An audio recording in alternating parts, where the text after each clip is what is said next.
Okey, Assalamualaikum. Okey, teknik buy. Teknik buy yang pertama adalah buy on support. Okey, maksudnya kita tunggu harga turun ke level support. Maksudnya, kalau harga tu sedang melakukan penurunan dan belum buat beberapa percubaan untuk bolos, kita tunggu sehingga confirm bahawa support itu adalah betul-betul kukuh. Contohnya di sini. Okey, di sini ada percubaan 1, 2 dan 3. Jadi ada 3 kali percubaan, maksudnya kalau kita nak entry, kita mungkin boleh masuk percubaan yang ketiga. Okey, 1 naik, 2 naik, 3. Jadi percubaan yang ketiga ini mungkin kita boleh consider bahawa kalau dia masih lagi kukuh, dia masih kukuh, bermaksudnya dia ada potensi untuk naik ke atas lah, sebabnya dia dah apa ni, dah 3 kali cuba untuk bolos tapi tak berjaya juga.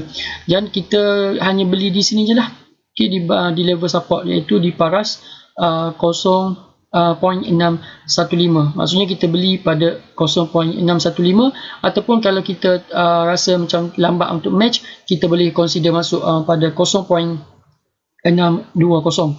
Maknanya itu adalah buy on support. Maksudnya kita dah kenal pasti di mana level support dan kita masuk. Begitu juga dengan level sini. Di sini adalah support, di sini support, maksudnya ada beberapa percubaan lah.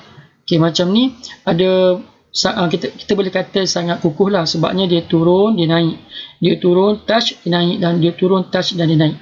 Jadi 615 ini kita consider sebagai strong support. Okey, untuk buat masa ni lah untuk bahagian ini. Tapi untuk di sini dia sedang melakukan penurunan dan belum ada garisan level yang established.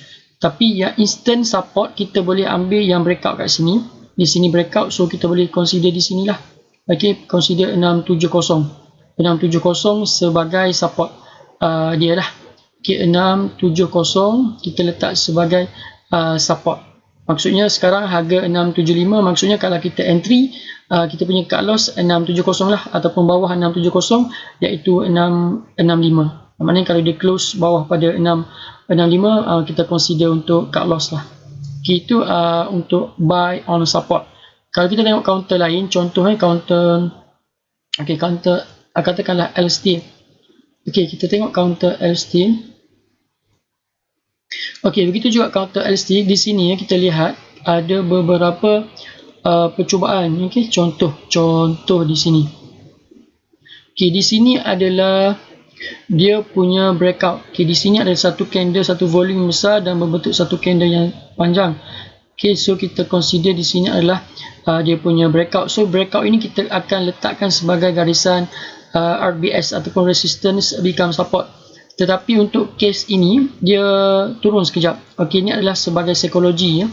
Psikologi ya. Kali pertama kemungkinan dia akan bolos tapi dia akan naik balik. Dan kali kedua itu kemungkinan dia akan bertahan lah.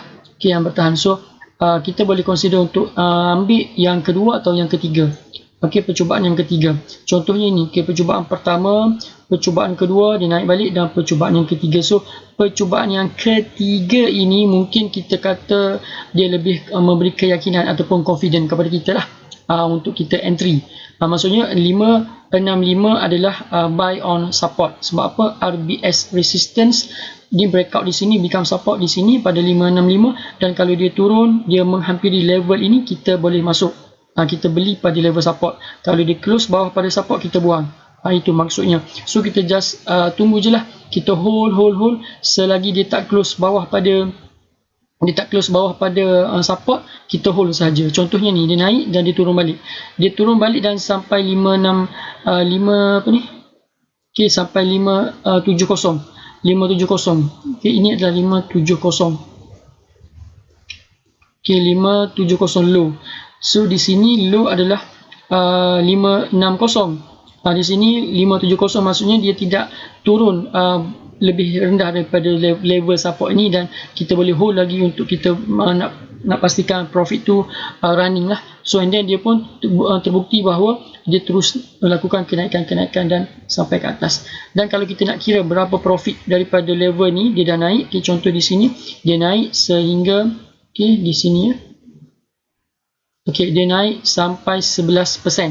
daripada level support ni dia naik maksimum 11% dan dia drop balik dan touch dan dia naik pula untuk kali berikutnya sebanyak lebih kurang kita ambil maksimum dalam 29%, 29 hingga 30% dia naik.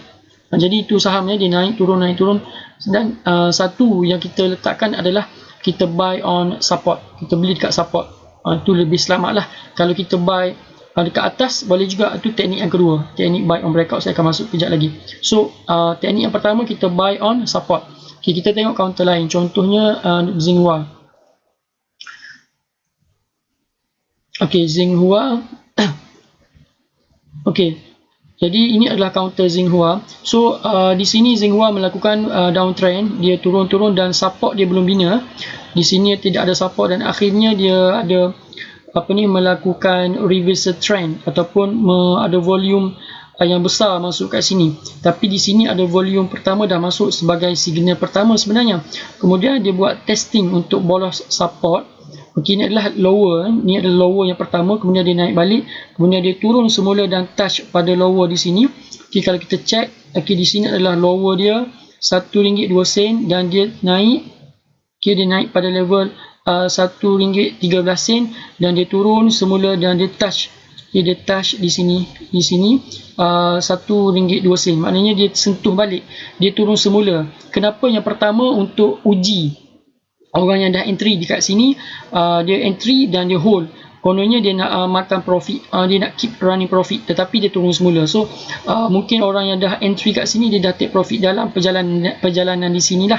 Dan yang kedua, dia nak beri peluang untuk orang entry kali kedua. Dia macam turun dan masuk kat sini dan dia teruskan kenaikan dan dia breakout kat sinilah sampailah sekarang dia dah maksimum RM1.30. So kalau kita nak entry, itu adalah buy on support. Kita cari di mana support. Cuma bezanya kita nak kena tentukan di mana strong support dan di mana support yang lemah lah. Tapi salah satunya kita based on volume. Kalau di sini dah nampak satu volume tinggi, maksudnya maknanya signal pertama lah, signal awal bahawa ada something good dalam syarikat ni, sesuatu yang bagus. Tapi dia turun semula, itu normal. Sebabnya saham ni psikologi, dia nak psycho orang, dia turun dulu sebelum dia naik. Dia turun dulu, dia naik. Dan dia teruskan kenaikan lah. Itu buy on support. Kita tengok counter lain, contohnya FGV. Untuk FGV, ini adalah chart untuk FGV. So kalau kita tengok, di sini berlaku ke downtrend, penurunan, dan dia buat support di sini support yang kita boleh nampak jelas lah. Kerana di sini dia turun, dia naik, dia turun, dia naik, dia turun dan dia naik, dia turun dan dia naik. Dia tidak membina satu di ruang ini, di bahagian sini dia tidak membina satu level support yang established ataupun yang solid. Tetapi kita lihat di sini, di sini ada satu level support yang kita boleh consider dia dah mungkin dah established. Kerana dia berhenti ataupun dia melakukan beberapa kali percubaan untuk drop daripada harga semasa dan dia bertahan. Di sini kita boleh consider untuk entry kerana dia dah bina platform support. So kalau kita buat chart, kita tengok pada level 170, pada level 169 167. 167. Di sini adalah level dia buat support. Contohnya sini kita ambil pada dia turun, dia 1 2 3 4 5 6 7 dan 8. 8 kali percubaan. Maksudnya dia touch lower, low 166 167 166 167 167 168 166 dan 166. Maksudnya dalam beberapa hari, dalam seminggu lebih, dalam 2 minggu dia bermain. Dia steady dekat sini. Dan kita tengok volume ada masuk kat sini, volume hijau. Okay, di sini dah masuk volume hijau kerana di sini kita consider dia dah resistance. Di sini adalah resistance.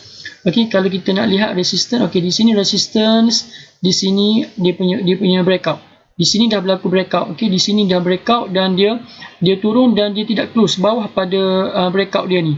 Maksudnya dia breakout pada harga RM1.67. Kalau kita tengok candle ni, candle ni. Okay, candle ni. Okay, kejap. Okay, candle ni dia close 164. 164 ni okay, bukan candle ni, sorry. Candle breakout yang ni, candle ini, okay, dia close 171. Dia dah close atas pada resistance dia ni sini 167, dia close 171, maksudnya dia dah breakout resistance, dan bila dia breakout dia teruskan kenaikan sebanyak berapa persen. Kita tengok, okay, dia dah naik sebanyak dia dah naik sebanyak 5.9%. okay, iaitu TP pertama, iaitu 5%. Dia dah naik, kemudian dia drop dan dia menjadi resistance tadi. Di sini resistance ni kita jadi support. So dia turun dan dia berlega-lega di sini sebelum volume baru masuk. Termasuk berita tentang pelantikan pengarah penasihat FGV yang baru dan sebagainya. Jadi itu semua mempengaruhi. Mempengaruhi dan berlaku perjalanan syarikat, operasi, kemungkinan syarikat dah untung. So itu semua kemungkinan lah. Tapi kita tengok kepada level support, dia bertahan di sini, berlaku breakout dan dia bertahan pada level breakout, dan di sini kita boleh consider untuk masuk. Kalau dia close pada bawah pada support 167 ni, kita consider cut loss. Dan selagi dia bertahan, kita hold sahaja dan kita tengok profit running. So sekarang dia dah naik sampai ke level maksimum RM1.93. Okay, itulah teknik pembelian pertama, iaitu buy on support.